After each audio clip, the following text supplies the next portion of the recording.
બંને બાજુથી એકદમ મસ્ત ચડીને રેડી થઈ ગયો છે। તો હવે આપણે હાંડવાના પીસ પાડી લઈશું।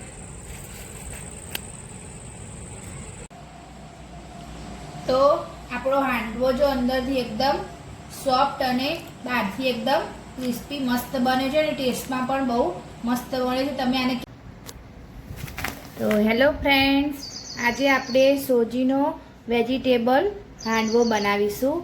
એના માટે અહીંયા અમે હવે આપણે સોજી, પછી આ બીજા બધા વેજીટેબલ, એમાં 2 નંગ કેપ્સિકમ, એક નાની દૂધી, ગાજર અને લીલા મરચાં, બટાકું, લસણ, ડુંગળી એ બધું આપણે લીધું છે। હવે આપણે સૌપ્રથમ સોજીને પલાળીશું। તો આપણે અહીંયા 2 વાટકી જેટલો સોજી લઈશું। તમારે જે રીતથી માપ લેવું હોય એ રીતથી માપ લઈશું। અમે અહીંયા 2 વાટકીનો બનાવીએ છીએ।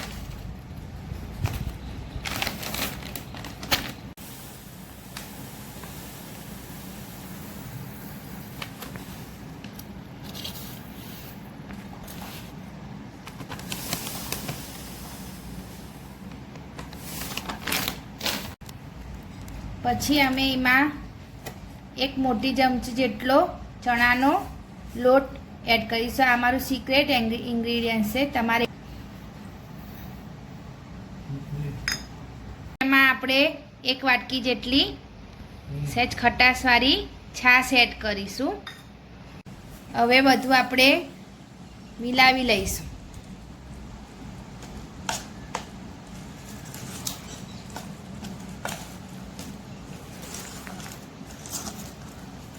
તમે આમાં દહીં પણ નાખી શકો છો।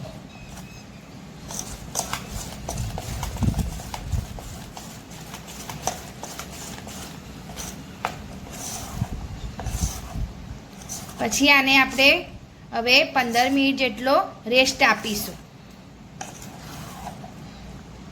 તો હવે આપણે બધું છીણી લઈશું।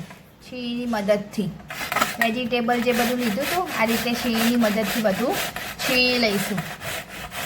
અને અહીંયા કેપ્સિકમ મરચાં આ રીતે ઝીણા ઝીણા સમારી લીધા છે અમે। તો અહીંયા આપણે ગાજર, દૂધી, બટાકું, કેપ્સિકમ ઝીણા સમાયેલા, ડુંગળી તો બધું આપણે ગ્રેટ કરી લીધું છે અને કેપ્સિકમને આ રીતે ઝીણા ઝીણા સમારી લીધા છે। તો આ બધું આપણે હવે ખીરામાં એડ કરીશું। પછી અહીંયા આપણે લસણ મરચાંની પેસ્ટ એડ કરીશું। પછી બધા વેજીટેબલ્સ આપણે જે છીણ્યા એ 1 બાય 1 એડ કરીશું।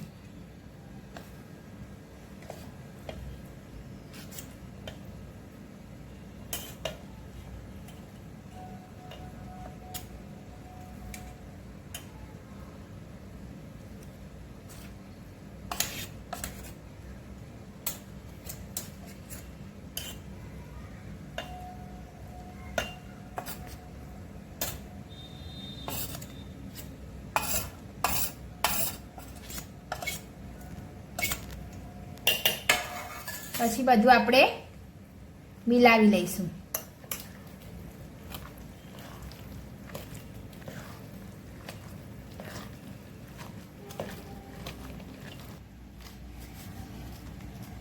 હવે સ્વાદ અનુસાર મીઠું એડ કરીશું। 1 કે 2 ટેબલ સ્પૂન જેટલી સુગર એડ કરીશું। હવે બધું આપણે મસ્ત મિલાવી લઈશું। પછી થોડું 1 ટેબલ સ્પૂન જેટલું ધાણા જીરું એડ કરીશું। અને પછી હવે બધું હવે આપણે મિલાવી લઈશું।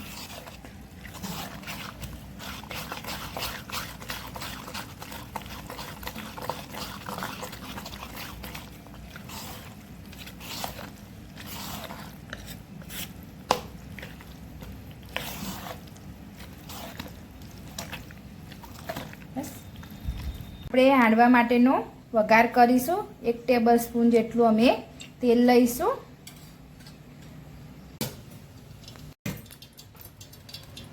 તો આપણે ગેસ ઓન કરીને તપેલી મૂકી દીધી છે વઘાર માટે. પછી અડધી ટેબલ સ્પૂન જેટલી દહીં એડ કરીશું. તેલ ગરમ થઈ ગયું હતું આપણું. પછી અડધી ટેબલ સ્પૂન જેટલું જીરું, પછી પીંચ ઓફ હિંગ એડ કરીશું. કઢી પત્તા એડ કરીશું. થોડા અડધી ટેબલ સ્પૂન જેટલું તલ એડ કરીશું. પછી ગેસ આપણો ઓફ કરી દઈશું અને આ વઘાર હવે આપણે શીરામાં એડ કરી દઈશું.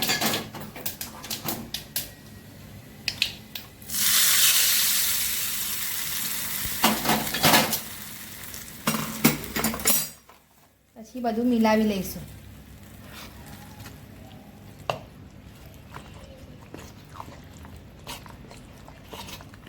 તો મસ્ત પ્રોટીનથી ભરપૂર એવો હાંડવાનું ખીરું આપણું મસ્ત રેડી થઈ ગયું છે.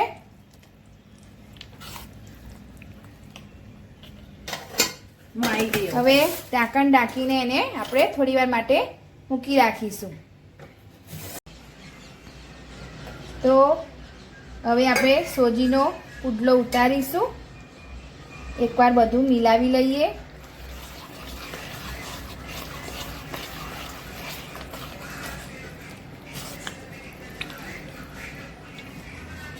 તો પીંચ ઓફ જેટલા સાજીના ફૂલ એડ કરીશું. એક ગેસ ઓન કરી દઈશું. પેનને ધીમા તાપે ગરમ કરવા મૂકી દઈશું. થોડું ઓછું તેલ લઈશું. એક નાની ટેબલ સ્પૂન જેટલું એને ગરમ કરવા આપણે મૂકી દઈશું. પછી એમાં અમે સિંગ દાણા તળ્યા હતા એને આ રીતે અંદર ગોઠવી દઈશું ને વચ્ચે ખીરું એડ કરી દઈશું.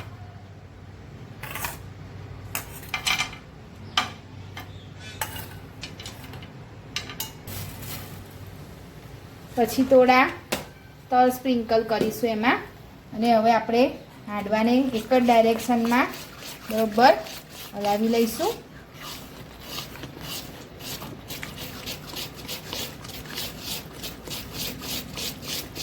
ચલો હવે આપણે આ તેલ પણ ગરમ થઈ ગયું છે. હવે આપણે ખીરું એડ કરી દઈશું.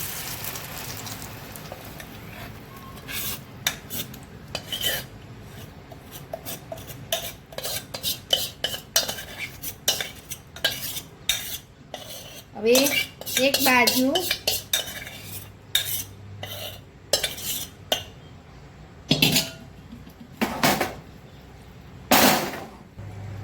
હવે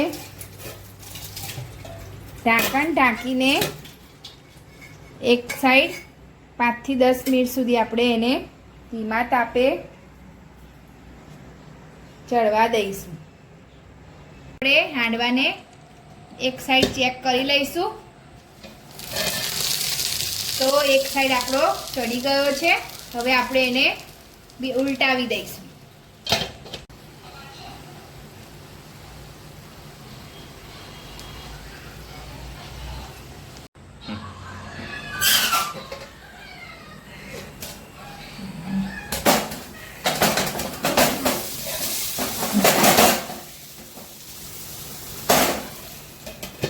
હવે આપણે એને બીજી સાઈડ 10 મિનિટ ચડવા દઈશું.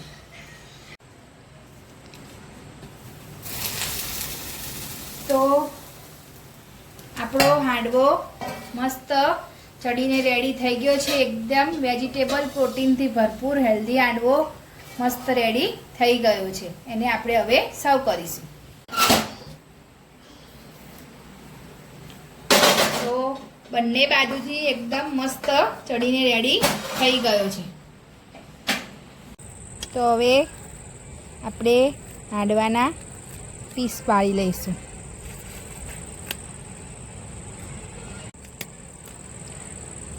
તો આ રીતે